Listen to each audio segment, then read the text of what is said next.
Welcome to Baxter's Blades. You're entering the buck pit. This is part 5 of my buck knife unpackaging. Again, this isn't all my buck knives. I have a few up in Washington State. I will have to go back and get. I did notice I've been trying to do 6 knives per episode. I have 5 left in the box, but I did find these 2 peaches that weren't in boxes because they didn't come with boxes. I picked them up at an antique store. You've seen them before. This is the Buck 124 made in USA sheath. This is a different than your normal 124. It is not a full tang. It is the rat tang. And this one has, it looks like elk, desert ironwood, 420 high carbon stainless steel. What I love about this one is you have the Idaho state stamp, the first year of production in Post Falls, Idaho. This one does have serrations, which also makes it different than a normal 124. They want to come up with a bigger fixed blade for hunters for processing, I'd say, bear, moose, and elk and things like that.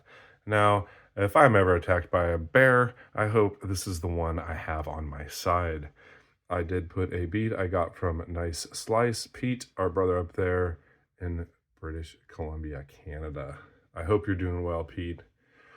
This is fantastic. I had picked it up for an amazing deal. It's worth way more.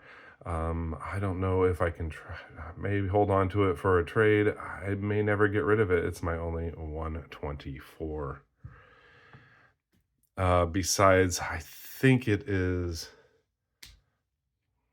Brian there in Oregon who may have dibs on this if I ever decide to get rid of it.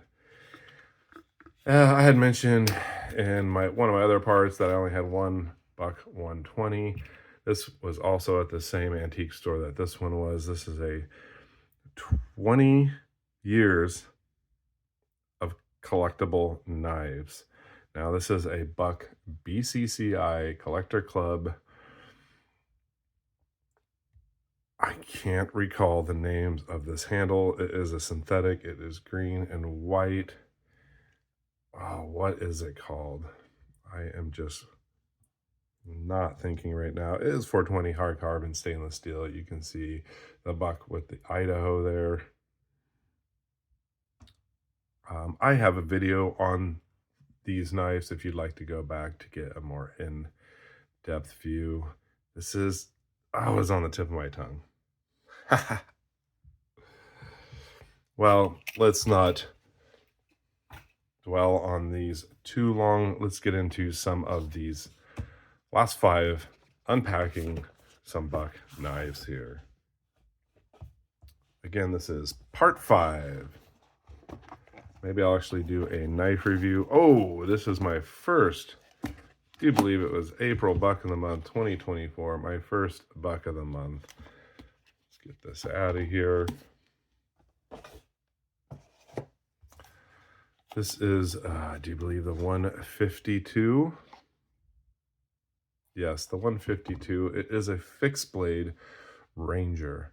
So very much like the Buck 112, but obviously no nail nick. It's not a folder. You do have full tang, ebony, nickel silver, and this one is S35 VN. Comes with a made in USA sheath. Oh, I absolutely love this one. What a perfect size for a fixed blade. I'd probably carry it more if it wasn't so collectible. You have a lanyard tube. Let's bust out one of these. I'm guessing it's some sort of 110, judging from the sheath.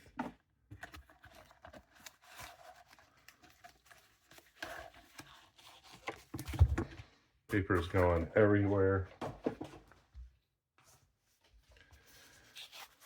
Oh, it's got foam and a nice pouch. Yes, it's a 110 or possibly the 111. Oh, it is the 110. I think I showed the 112 version of this in part one. It is the drop point nickel silver ebony. These are available at the Buck shop. They are under web specials, S30V drop point. You can get this drop point in the custom shop. Love the nickel silver on these. Let's see, another one.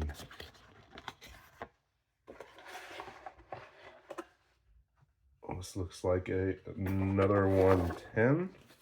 I am a 110 addict. No, yes, yes. Okay. Well, somewhere I have my Buck 111. So this is the same as the one I just showed you. It is ebony, beautiful ebony. My light's just not doing it justice. If I was outside, you could see the detail to it.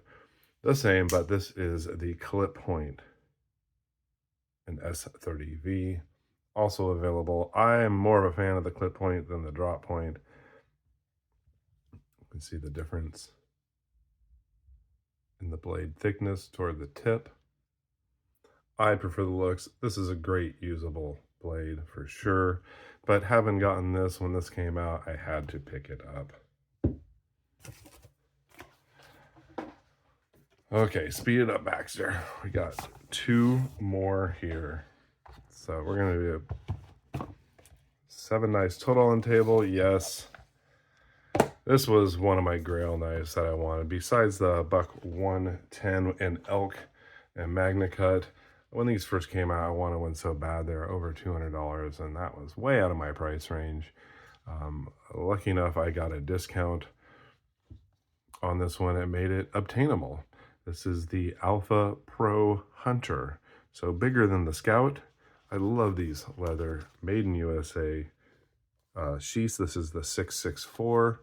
I put a Baxter's Blade lanyard on it. And since I got the Scout and the Richlight, which I really liked, I opted for walnut on this because I just couldn't decide between what, and I didn't want to get two the same kind. This would look fantastic in their Richlight though. A flat grind S35 VN, or is it S30? S35 VN. Love the jimping on this. They have the pinch point here, so you can get there. Beautiful, made for hunting and skinning. Though this is a fantastic fixed blade. And like I said, I really like this 152. It's more collectible. I'm less likely to carry it for damage, but this being a standard production model, I would carry it more. Now you can take the handles off if you need to clean it. If you get a bunch of blood in there. Dang, I love that knife. And I'm not even I consider myself not even a fixed blade collector, but there's just some Buck fixed blades that I have to get.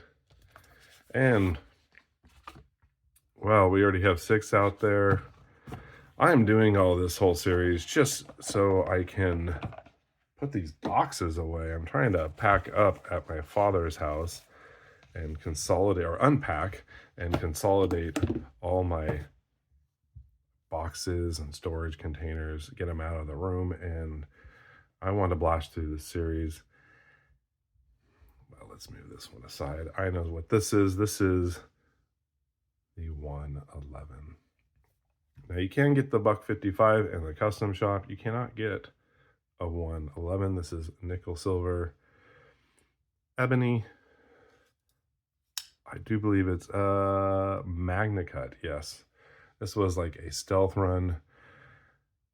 Now you can get a Buck 110 in nickel silver, ebony, and Magna Cut in the custom shop, but you won't have these slanted bolsters, which make it really unique. I'm really glad I picked up one of these.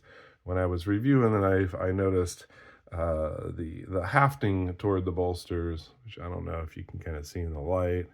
It was, you know, you could kind of see as it was going toward the bolsters on this side. And it kind of bothered me, and I asked you guys, should I do anything about it? And quite honestly, you don't even really notice it. Such a beautiful 110. So very similar. This is the 110 compared to the 111. Blade shape is the same. Two different blade steels, but very similar. Well, thank you so much for joining me in the Tiger Pit for this unpackaging of my buck knife collection. This is the final part 5. I'm going to record a knife review and hopefully release it in between these so you don't get all bucked out. You all stay sharp, be kind, and take chances. Take care.